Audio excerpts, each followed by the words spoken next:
Hey everyone, and welcome to Meet the Prof. My name is Shane, and my friend Spence and I interview Christian professors using questions we get from college students. And you are in for a treat today because as we're recording this is coming to the end of the year in 2024. And if you're listening to this in the future, hello from friends from Christmas past. And we decided that we were going to do a recap for some of the themes that have come up over this year. And so you will get to hear this time 4 different questions from students that carry the same theme of how do you integrate your faith with academia. And so then you'll get to hear 4 of the professors that answered. So the students you're going to get to hear from are Danielle, Blessing, Jax, and Abby. And the professors you'll get to hear from are Lynn Lecce from episode 3, Greg Williams from episode 7, Netta Hata from episode 8, and Micah Green from episode 40. So before we get started, would you please remember to click on subscribe or follow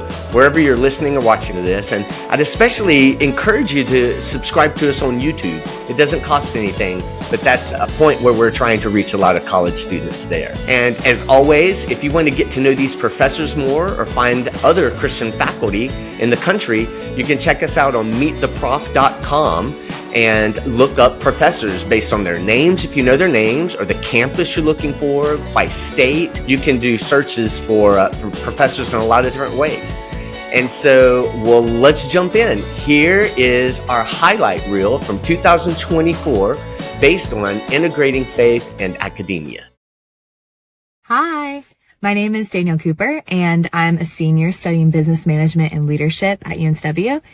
And one of the questions that I have is, has there ever been a time where you felt conflicted or even convicted about something that you had to teach?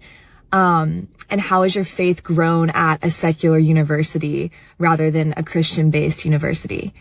Thank you, Danielle. Great questions. So the first one, have I ever felt sort of convicted or in some way maybe even restricted in some material?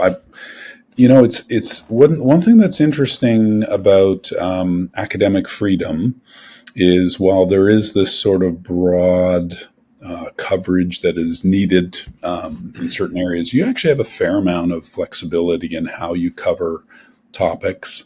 And I've found over the years I've been able to work in some ideas that allow me to teach in a way that's closer to or better reflects my faith. I don't think I did that very well early on, which is probably a combination of experience or lack thereof at the time, and even self-confidence in your profession. And then of course there's always the moving from untenured to tenured is always a part of that. I think as over the years in teaching, I've kind of felt myself stepping out a little more and sharing a little more, doing things like Meet the Prof, were all sort of faith steps for me, to recognize that it wasn't that big of a deal to put that information out there. I will say I still am, soft pedal it. I'm absolutely not, coming out and beating kids over the head with anything at all. But I will say there's a lot of faith-informed information in the lectures, some of which, I don't know if I'd use the word coded, but certainly some students might kind of hear words that would resonate with them if they are believers. If they're not, I don't think it'd necessarily even be on their radar, but it would still raise some of those issues. I'll give you an example. I usually note when we talk about one of the theorists in the humanistic existential movement, Carl Rogers, who's pretty widely known and discussed. A lot of people don't know he was a pastor, and his theories are, very much in line with his pastoral background. His primary intervention is to make sure people feel loved and accepted, which is sort of very basis of what one of the main messages of the Bible. God is love, So certainly a lot of elements in there, and pointing out where it's coming from him. And pretty universally, everybody's very favorable reaction to Roger. He's a very likable guy. He makes you feel, loved and accepted, and so that's a very universal reaction to him, and that that element, where it comes from, how it sort of has this meets a fundamental human need that is really given by God. That making that connection a little more explicit. Just kind of one example of that. I think I have some other places where people misquote the Bible and turn it into some hate messages and sort of highlight. I think someone's holding a sign referring to Romans, particular chapter in Romans, and so we'll often read that passage and sort of say, clearly it's not saying what it says on that sign. So there's kind of little ways you can do that are still meeting the academic mission, but allows you to do a little forays into those areas. Hi, I'm Blessing. I'm a second year, and my question is, what do you think is the most important lesson students can learn while they try to integrate faith with their education? Thank you.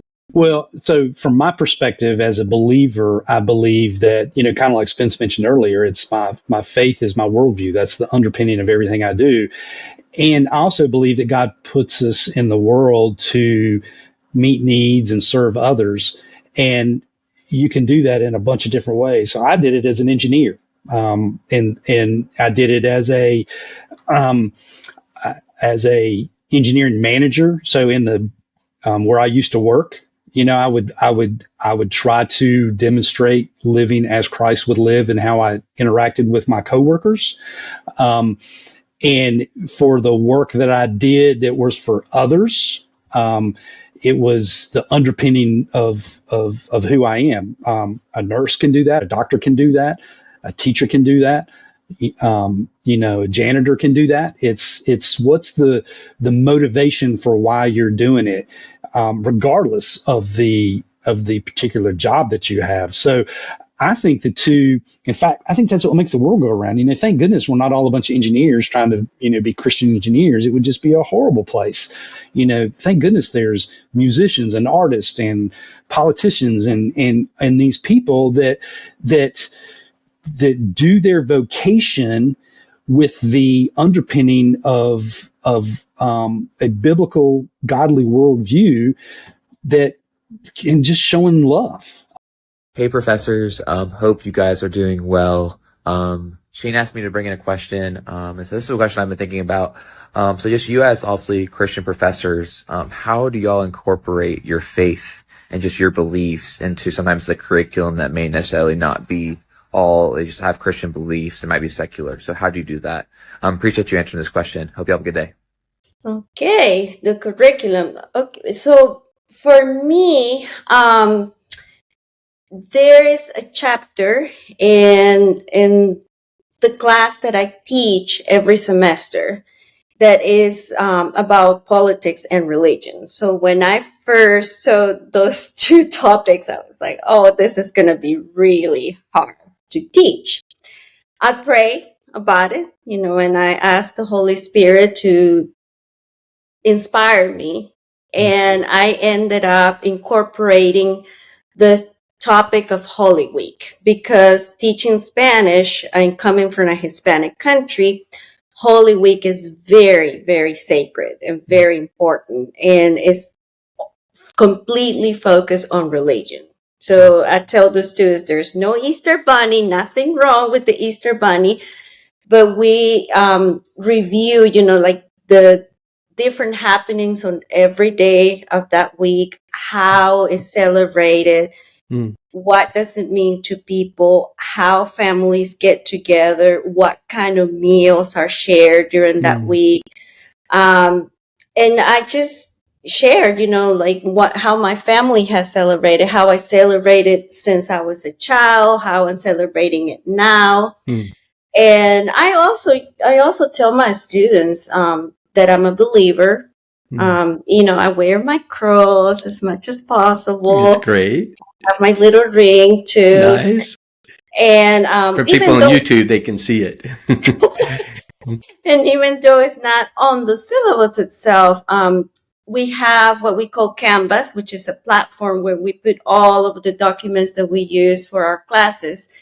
And there I put, when I introduce myself and I put a little bit of information about me, I have a link to Meet the Professor so they can read it as well if they want to. And I travel a lot with students, go overseas almost every year. And when we are leaving the country, I always say, well, whoever wants to pray, and put this experience in God's hands, feel welcome to come and pray with me. And, nobody has to feel, uncomfortable. This is all if you really want to. And then when I'm overseas, I also tell the students when I'm going to go to a service and I invite them, whoever wants to go, welcome to come with me. So those are little ways, that I feel like I incorporate my faith into the curriculum. Hello, my name is Abby O'Farrell. I'm a junior here at UNCW, and I'm a marketing major. And my question as a Christian student is, why is it that professors are so quick to speak when they are atheists and non-believers? And why is it so hard for our Christian professors to come forth and confess their faith and speak on it? I guess a couple of different reasons. In certain fields, a lack of faith is seen as, or being a skeptic is seen as being scholarly. I will admit, I'm a chemical engineer and have never felt any hostility. We develop something in the lab, either it works or it doesn't. There are other fields like sociology or philosophy, etc., maybe marketing, I don't know, where it's a little easier for someone to think. If someone has a beef with Christians, it's a little easier for them to hurt your career. So one thing we started doing at Texas A&M is someone from the Office of General Counsel, like the lawyers for the university, come talk to the Christian faculty and tell them what they can and can't do, they can and cannot say. And what always happens is the Christian faculty are like, I have way more freedom than I thought I did. So what's really going on is that Christians are self-censoring. They don't know what the rules are, so they're like, let's play it safe and self-censor when they really don't need to at all. Can you give us some examples of things that faculty have every right to say with students, and but often they will self-censor themselves out of? Like, let's say there's an event happening on campus, and they're interested in it. It's being hosted by a student org. It is a campus event, and it's going to involve a presentation of the gospel. A faculty member has every right to bring that up. Maybe they have an association with that student group at the beginning of class saying, this event is happening. I'm interested. I'm planning on going. You have every right in the world to say something like that because it's happening on campus through an official on-campus group. You have every right in the world to bring something like that up. The legal profession, the more I learn, the more I realize religious freedom right now is as strong as it's ever been. We have remarkable freedoms, and we as Christians won't need to be so scared of the legal side. As I'm listening to these answers the professors gave, I just have such a greater appreciation for them. And if you are a Christian professor listening to this, I so appreciate you being in the place where you are. And I hope that these answers, these perspectives will encourage you to consider some kind of step of faith that God might have you take in letting your students know you're a Christian. As we're hearing, there's no one way of how Christian professors are doing this. But I'd encourage you to think what your step of faith might be.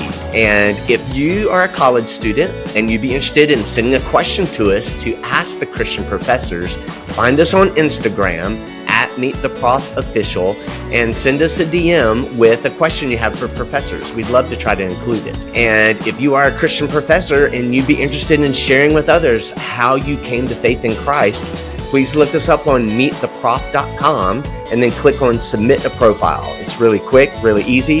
There's some fun questions you can answer about yourself. And lastly, if you're interested in supporting this ministry financially, you can give online at www.give.cru.org, that's CRU.org, /0424344.